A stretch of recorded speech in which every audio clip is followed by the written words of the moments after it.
সেই কোরআন আমাদের মাঝে আছে, আমরাও সেই কোরআন পড়ি। সেই কোরআনের কপি আজকে আমাদের প্রত্যেকটি ঘরে ঘরে, প্রত্যেক মুসলিমের ঘরে ঘরে এই কোরআনের কপি রয়েছে। কিন্তু অত্যন্ত দুঃখজনক হলো সত্য যে আমরা আমাদের মর্যাদাকে এইভাবে উঁচু করতে পারতেছি না। কেন পারি না? কারণ হচ্ছে আমরা কোরআনের সাথে যেভাবে সম্পর্ক গড়ে ওঠার কথা সেভাবে আমরা করতে পারি না।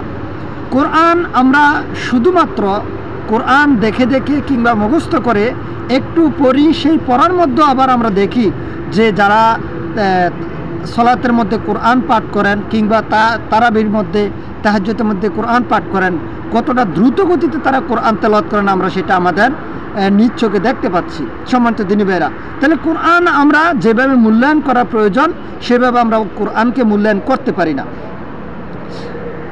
কোরআন তেলাওয়াতের সময় আল্লাহ তাআলা কোরআন কারীমে বলছেন, ওয়ারাত্তিলিল কুরআনা তারতিলা, তোমরা কোরআন তেলাওয়াত করো তারতিলের সাথে, সুন্দরভাবে ধীরে স্থিরে কোরআন তেলাওয়াত করা, এটাই হচ্ছে সুন্নাহ পদ্ধতি। কিন্তু আমরা দেখতে পাই যে তারাবির যেই সলাত, সেই সলাতের মধ্যে কোরআনকে কত দ্রুত গতিতে তেলাওয়াত করা হয়।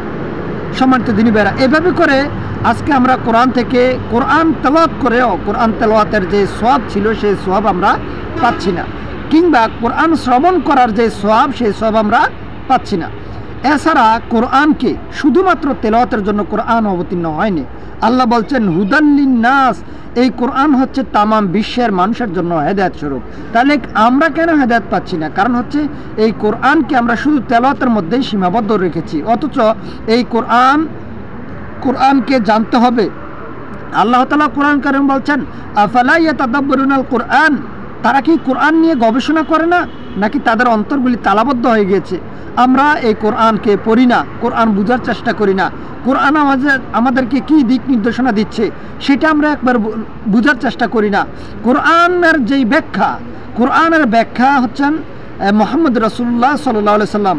আল্লাহ তাআলা কোরআন কারীমে বলছেন রাসূল সাল্লামকে, যেই কোরআন অবতীর্ণ করেছে আমি, এই কোরআনের ব্যাখ্যা বিশ্লেষণ করার দায়িত্ব আমারই। আল্লাহ তাআলা এই কোরআনকে ব্যাখ্যা বিশ্লেষণ করে দিয়েছেন, আর সেটা কার মাধ্যমে দিয়েছেন? প্রিয় নবী মুহাম্মদ রাসূলুল্লাহ সাল্লাল্লাহু আলাইহি সাল্লামের মাধ্যমে। যেই নবী সম্পর্কে আল্লাহ তাআলা সূরা নাজমের শুরুতেই বলেছেন, আল্লাহ তাআলা বলছেন যে তিনি ওমা ইয়ানতিকু আনিল হাওয়া ইন হুয়া ইল্লা ওয়াহয়ুন ইউহা, মুহাম্মদ সাল্লাল্লাহু আলাইহি সাল্লাম তিনি নিজের প্রবৃত্তির অনুসরণ করে, প্রবৃত্তির তাড়নায় নফসের অনুসরণ করে তিনি কোনো কথা বলতেন না, যা বলতেন সেটা হচ্ছে ওহী। শরীয়তের ব্যাপারে মুহাম্মদ রাসূলুল্লাহ সাল্লাল্লাহু আলাইহি সাল্লাম যা বলেছেন সেটা ওহীর অন্তর্ভুক্ত। অতএব রাসূলুল্লাহ সাল্লাল্লাহু আলাইহি ওয়াসাল্লাম হচ্ছেন এর প্রকৃত ব্যাখ্যাকারী। তিনি এই কোরআনকে ব্যাখ্যা বিশ্লেষণ করে গিয়েছেন, কোথায় কিভাবে এই কোরআনকে ব্যবহার করতে হবে, কিভাবে আমরা এই কোরআনের উপরে আমল করতে হবে, কিভাবে কি করতে হবে। আজকে আমরা দেখতে পাচ্ছি যে মানুষ সেটাকে জায়েজ বলে, তারপরে সুন্নাহ বলে, এই ধরনের শব্দ প্রয়োগ করে এটাকে এক ধরনের অবহেলার পাত্র সে বানিয়ে ফেলেছে এবং তারা সেগুলো থেকে দূরে থাকার চেষ্টা করছে, আর বলছে শুধুমাত্র ফরজের ক্ষেত্রে সকলে একমত। এগুলা বলে তারা মূলত কোরআনের এই ব্যাখ্যা থেকে তারা দূরে সরে যাচ্ছে, অর্থাৎ সুন্নাহ থেকে তারা এভাবে দূরে সরে যাচ্ছে। পক্ষান্তরে ফরজ বিধানের ক্ষেত্রেও মানুষের অবহেলা রয়েছে। ফরজ বিধান মানতে গিয়েও মানুষ বিভিন্নভাবে অজুহাত পেশ করতেছে।